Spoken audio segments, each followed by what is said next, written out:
Hi everyone, Gundam here for a 30-second and brand new episode of our special edition Lore of the Universal Century. Today we're going to the One-Year War era in an attempt to answer a particular question, which is...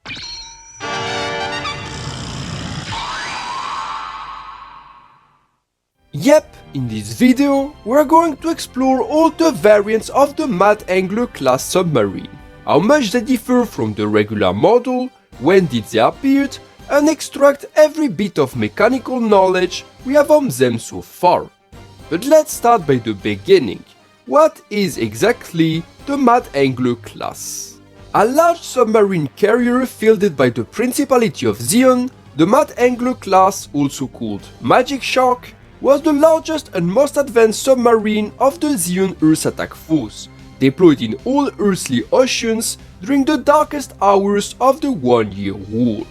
Initially a submarine designed for the Earth Federation Navy, then hijacked by Zeon during their takeover of the California base in March UC-79, the Mad Angler was a complete retconning of the original submarine carrier concept, capable of deploying large amounts of amphibious assets while also serving as a mobile underwater base. To fill this role as a mobile underwater command base, the Mad Angler was made abnormally large for a submarine design, with an overall length of 300 meters and a height of 115 meters, dimension-wise making it almost as large as a Magellan-class warship. This large size provided not only spacious quarters for the submarine crew, but also enabled it to carry large transport silos, enabling the sub to cruise independently for extended periods of time without resupply. Now, this large size wasn't just used for supplies and was mostly put to contribution in the form of an enormous hangar, which enabled the submarine to transport a vast amount of carrier-based vehicles. The main hangar could indeed dock a total of either 9 mobile suits or 5 mobile suits and a Grubler mobile armor, while retaining enough supplementary space to transport a bonus of 6 Sea-Lance-class aquatic fighters, 3 recon aircrafts, and at least 6 Dopp-class fighters. Such a large hangar is said to have been initially the missile storage area of the Federal submarine, which was eventually modified and retooled by the Earth Attack Force as a vehicle hangar once the production of amphibious mobile suits eventually started.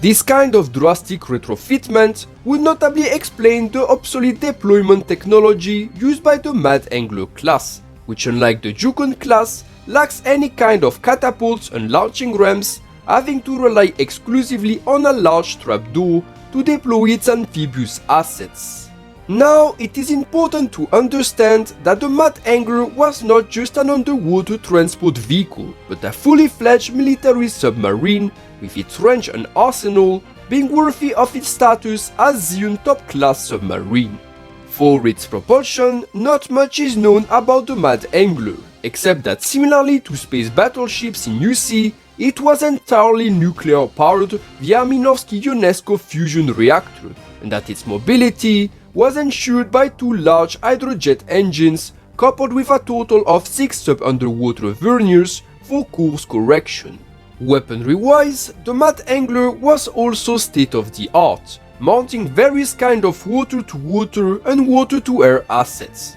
The sub notably makes use of a 10-tube surface missile launcher, capable of firing Adrox, aka anti-submarine acoustic torpedoes, alongside Sabrox, aka supersonic nuclear depth charges. This diversity in surface launch weapon, inherited from the traditional submarine carrier role, renders the Mad Angler a danger for other submarines even when surfacing, a notable edge even in UC. Aside this, the Mad Angler also equips traditional anti-ship abilities, possessing a 10-tube torpedo launcher powerful enough to sink a Himalaya-class carrier in a single volley. However, unlike the Yukon class, the Mad Angler lacks any kind of anti-air defenses, making it more vulnerable to anti-submarine aircrafts and overly reliant on its Dopp and mobile suit escorts to deal with such threats when on the surface. Production-wise, the Mad Angler would sadly suffer from being a stolen design, with only 9 federal submarines having been sized by the Principality at the California base, being all converted and retrofitted into mad anglers. The first one would be stolen during the assault by the famed Midnight Fenrir Corps, and thus become the first ever mad angler in Zeon ranks. The Zeon engineers would refit these federal submarines with 2 additional observation bridge houses, which over time fully supplanted the original bridge house, which would be removed in some mad anglers. Most notably, the submarine would be modified externally to feel more organic and thus stealthily underwater, with fake fish eyes being painted around newly introduced glass screens serving as the eye's pupils. This would give the idea of a new name, Mad Angler, inspired by the abyssal fish humpback anglerfish, nicknamed Mad Angler in some cultures. During the 1-year war, the Mad Angler would serve as one of the most important tactical assets of Zeon's naval force, being used as a mobile base for Zeon Navy commanders and as submarine carrier for amphibious mobile suit squad, with the Mad Angler keeping the key asset of being the only type of Zeon submarine capable of transporting Zeon new aquatic mobile armor, the Groblo.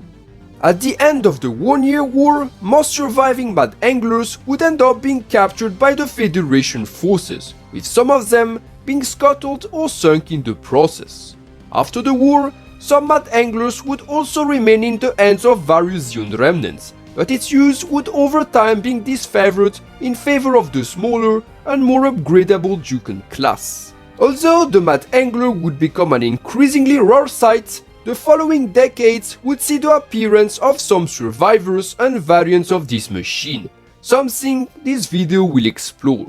And now, without losing any time, let's cover them. The Mad Angler, the famed organic-like submarine of the Zeon Navy.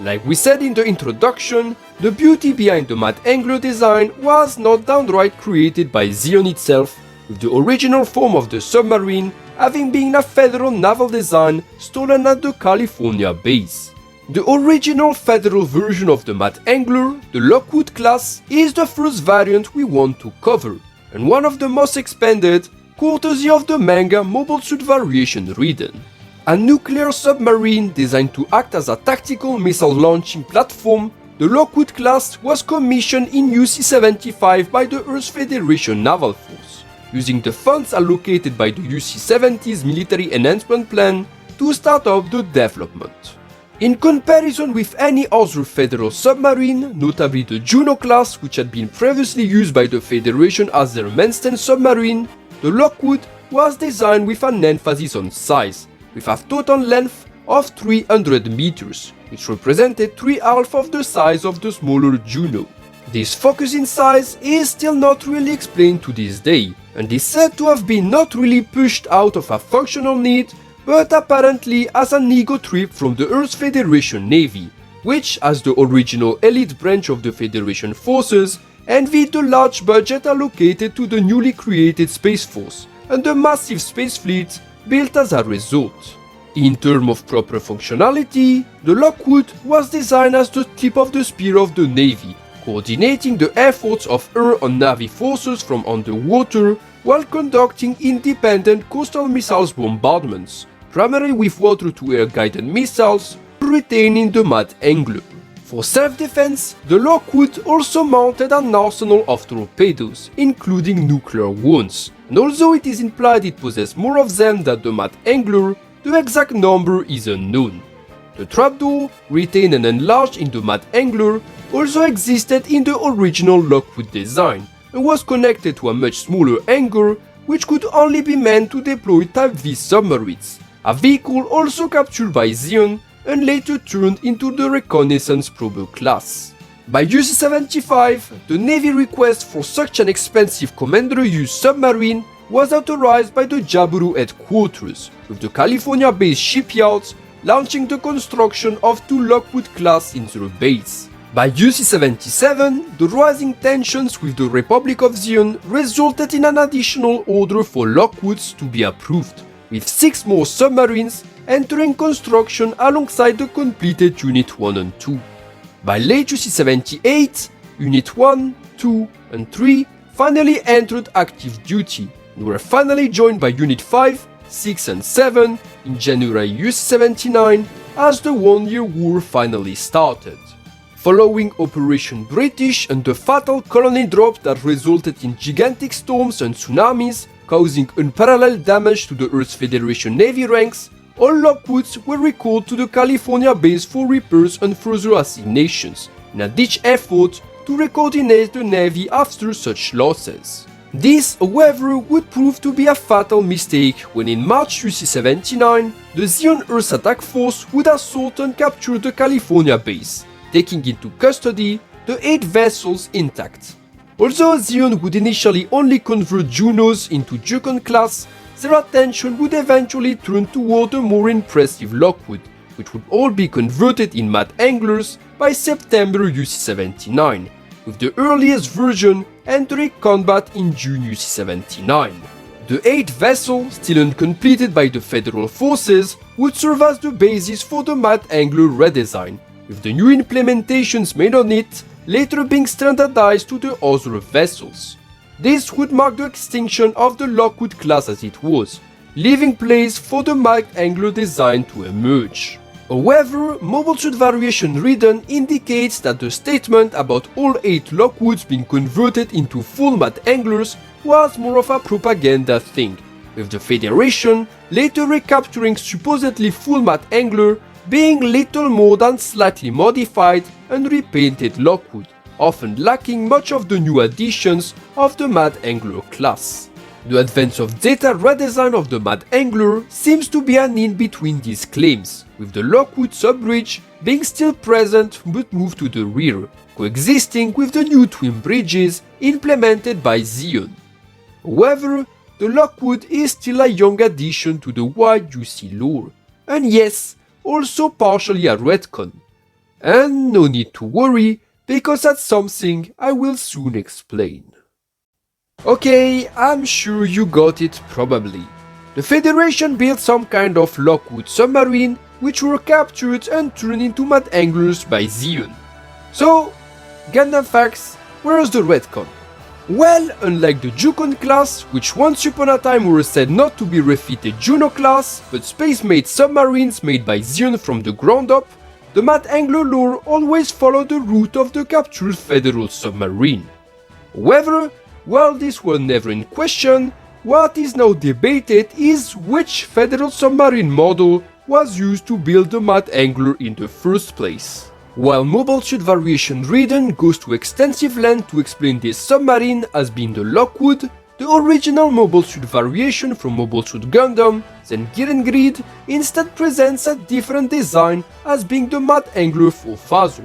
namely the monster called the M-type submarine. Essentially a grey eyeless matte angler, the M-type class submarine is the embodiment of the old lore surrounding the Zeon Navy and their creations, which, due to their Spacenoid origins, atrociously sucked when it came to design practical naval designs, at least prior to the second generation of amphibious mobile suits. As such, the M-type directly points that all the Zeon Earth Attack Force really did was steal the submarine, add the eyes, add the badly designed observation bridges, and change the painting on a previously quite good submarine, making the rest of the matte angler design strength a testament of the Earth Federation Navy own design competence rather than Zeon's. Of course, as you can expect, this lore enters in direct competition with the newer retcon of Mobile Suit Variation Written, with the M-type filling the same role of the newly created Lockwood-class,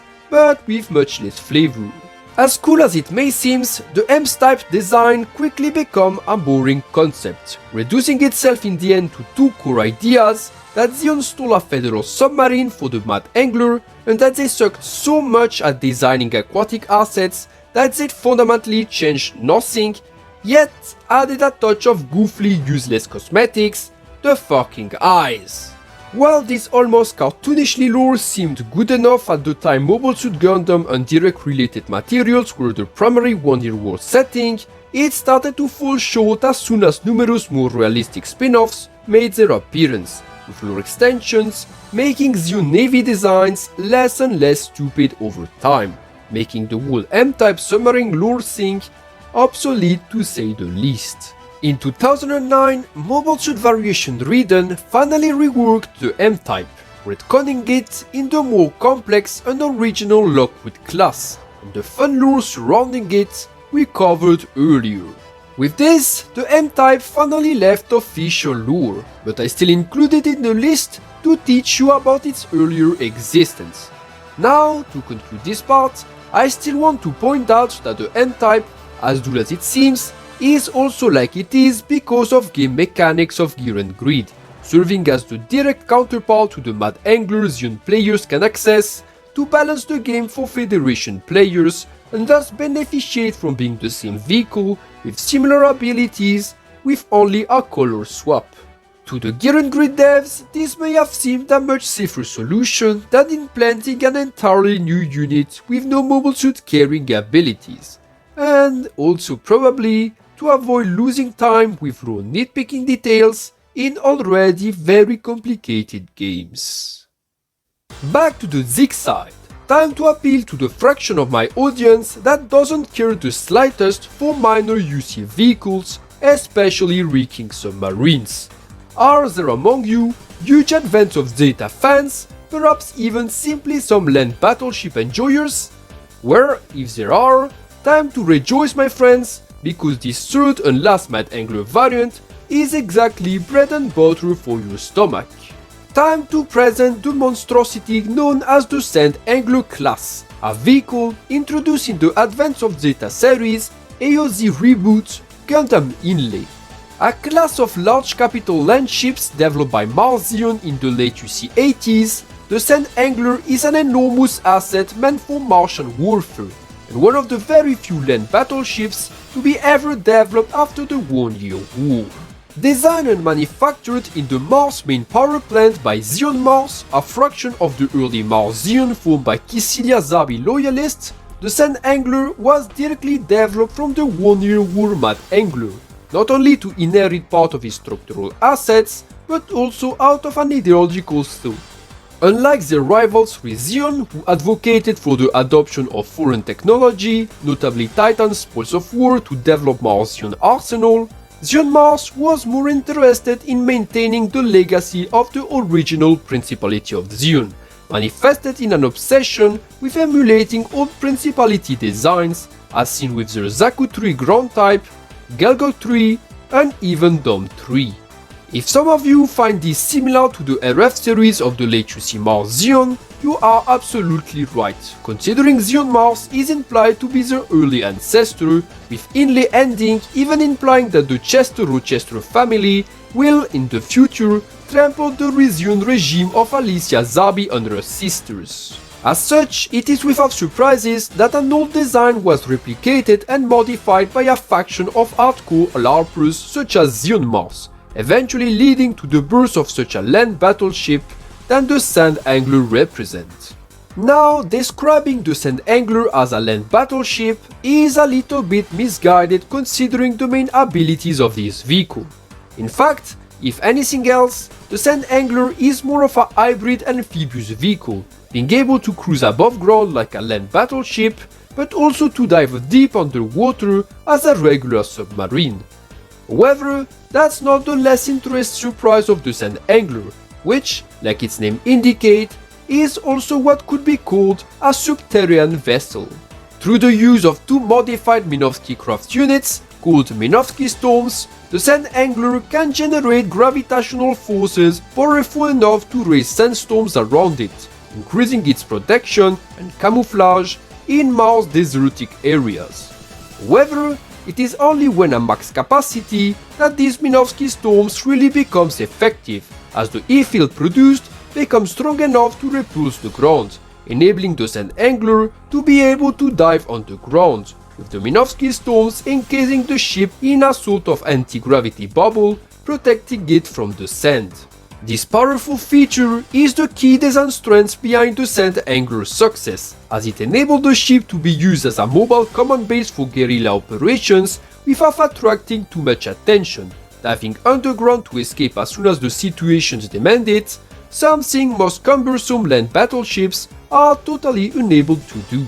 Interestingly, the Sand Angler has also been designed as a far better mobile suit carrier than any other early UC equivalent, featuring not only a large hangar capable of storing a max storage of 20 mobile suits, but also an adaptive function. This adaptive function takes the form of a stretchable mechanism for the hangar, enabling it to fold or expand depending on the number of mobile suits the Sand Angler has to carry for its operations. This gives the ship the advantage of getting rid of unnecessary space when needed, and shrink its length to reduce vulnerable sections as much as possible. A small but intelligent gimmick in my opinion.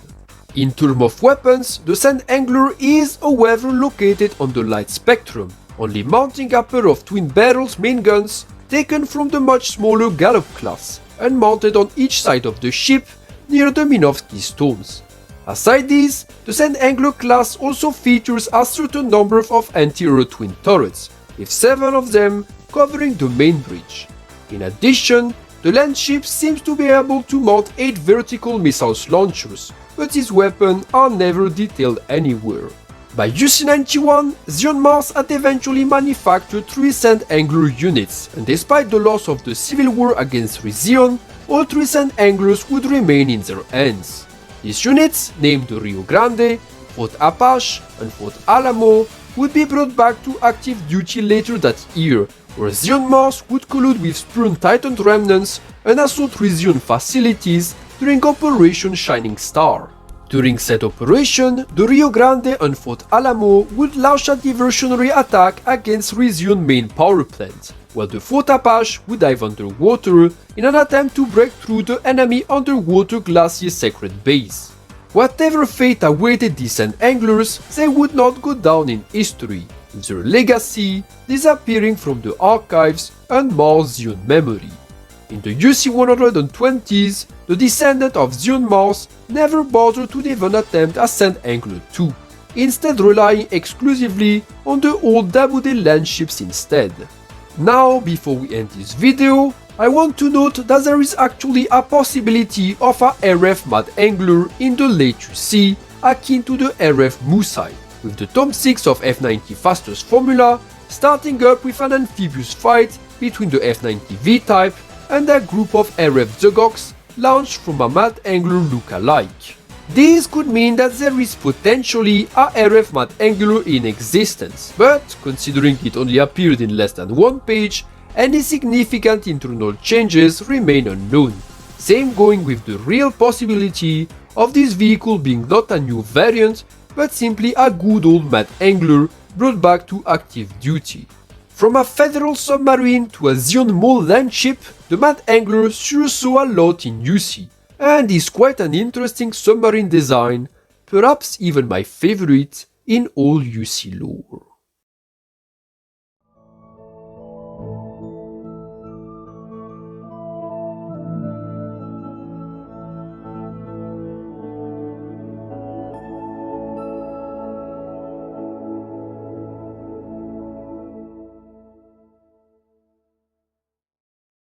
But who will survive?